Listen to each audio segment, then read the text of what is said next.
आज का पहला पाठ तिम्मथी के पत्र से लिया गया है। अध्याय 1 वचन संख्या है 1, 3, 6 से 12 तक। ये पत्र प्रिय पुत्र तिम्मथी के नाम पौलुस की ओर से है, जिसे ईश्वर ने इस बात का प्रचार करने के लिए ईसा मसीह का प्रेरित चुना है कि उसने हमें जीवन प्रदान करने की जो प्रतिज्ञा की थी वह ईसा में पूरी हो गई है।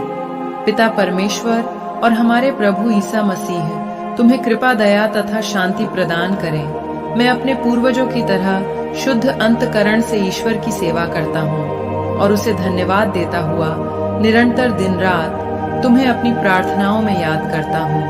मैं तुमसे अनुरोध करता हूँ कि तुम ईश्वरीय वरदान की वह ज्वाला प्रज्वलित बनाए रखो जो मेरे हाथों के आरोपण से तुम में विद्यमान है। ईश्वर ने हमें भीरुता का नहीं बल्कि सामर्थ्य, प्रेम तथा आत्म संयम का मनोभाव प्रदान किया। तुम न तो हमारे प्रभु का साक्ष्य देने में लज्जा अनुभव करो और न मुझसे जो उनके लिए बंदी हूँ, बल्कि ईश्वर के सामर्थ्य पर भरोसा रखकर तुम मेरे साथ सुसमाचार के लिए कष्ट सहते रहो। ईश्वर ने हमारा उद्धार किया और हमें पवित्र जीवन बिताने के लिए बुलाया। उसने हमारे किसी पुण्य के कारण नहीं बल्कि अपने उद्देश्य तथा अपनी कृपा के कारण ही ऐसा किया। वह कृपा अनादिकाल से ईसा मसीह द्वारा हमें प्राप्त थी, किंतु अब वह हमारे मुक्तिदाता ईसा मसीह के आगमन से प्रकट हुई है। मैं उस सुसमाचार का प्रचारक, प्रेरित तथा शिक्षक नियुक्त किया गया हूँ। इस कारण मैं यहाँ यह कष्ट सह रहा हूँ, किंतु मैं इससे लज्जित नहीं हूँ, क्योंकि मैं जानता हूँ कि मैंने किस पर भरोसा रखा है। मुझे निश्चय है कि वह मुझे सौंपी हुई निधि को उस दिन तक सुरक्षित रखने में समर्थ है। यह प्रभु की वाणी है। आज का सुसमाचार संत मार्कुस के पत्र से लिया गया है। अध्याय 12 वचन संख्या है 18 से 27 तक। इसके बाद सदूकी उनके पास आए। उनकी धारणा है कि पुनरुत्थान नहीं होता। उन्होंने ईसा के सामने यह प्रश्न रखा, गुरुवर मूसा ने हमारे लिए यह नियम बनाया, यदि किसी का भाई अपनी पत्नी के रहते निसंतान मर जाए तो वह उसकी विधवा को ब्याह कर अपने भाई के लिए संतान उत्पन्न करे। 7 भाई थे, पहले ने विवाह किया और वह निसंतान मर गया। दूसरा उसकी विधवा को ब्याह कर निसंतान मर गया।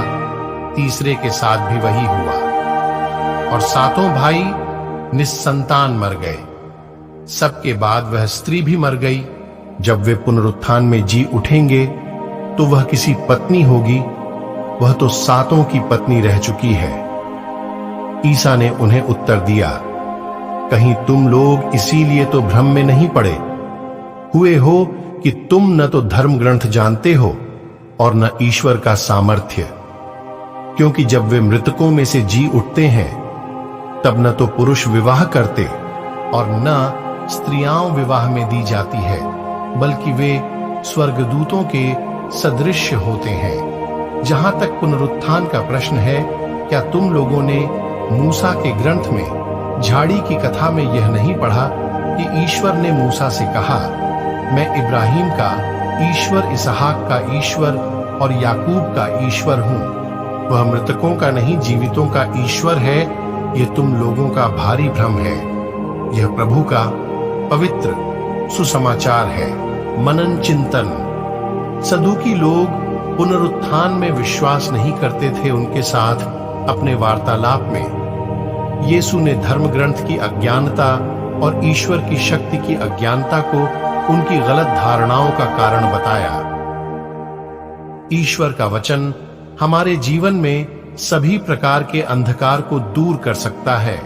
स्तोत्र में पवित्र वचन कहता है, तेरा वचन मेरे पैरों के लिए दीपक है और मेरे मार्ग के लिए ज्योति है। हमें ईश्वर के वचन को समझने के लिए भी ईश्वरीय सहायता की आवश्यकता है, क्योंकि शैतान भी अपने लाभ के लिए ईश्वर के वचन का उद्धरण दे सकता है।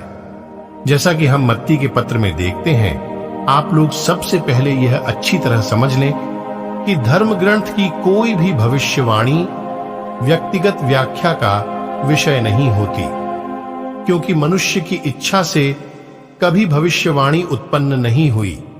बल्कि पवित्र आत्मा से प्रेरित होकर मनुष्य ईश्वर की ओर से बोले। अगर हम ईश्वर और उनके वचन के प्रति समर्पित नहीं होते हैं तो हम गलत दृढ़ धारणाओं तथा गलत फहमियों के शिकार बन सकते हैं। मेरे प्यारे विश्वासी भाई बहनों, आइए हम सभी आज के वचन पर मनन चिंतन करें। आप सभी को परमेश्वर आशीष तथा शांति प्रदान करे। आमीन। प्रार्थना। हे पिता ईश्वर, मैं आज हमारे ईसाई समाज के सभी लोगों के लिए प्रार्थना करता हूं। पिता ईश्वर, आप उन सभी को हर प्रकार की मुसीबतों से रक्षा करना। आज के समय में ईसाई लोगों को हर तरह से सताया जा रहा है, उन्हें दुख दिया जा रहा है। यीशु, आप उन्हें कृपा, शक्ति, आशीष प्रदान कीजिए ताकि वे इन सभी बाधाओं से लड़ सके। पिता, मैं आपसे प्रार्थना करता हूं। आमीन।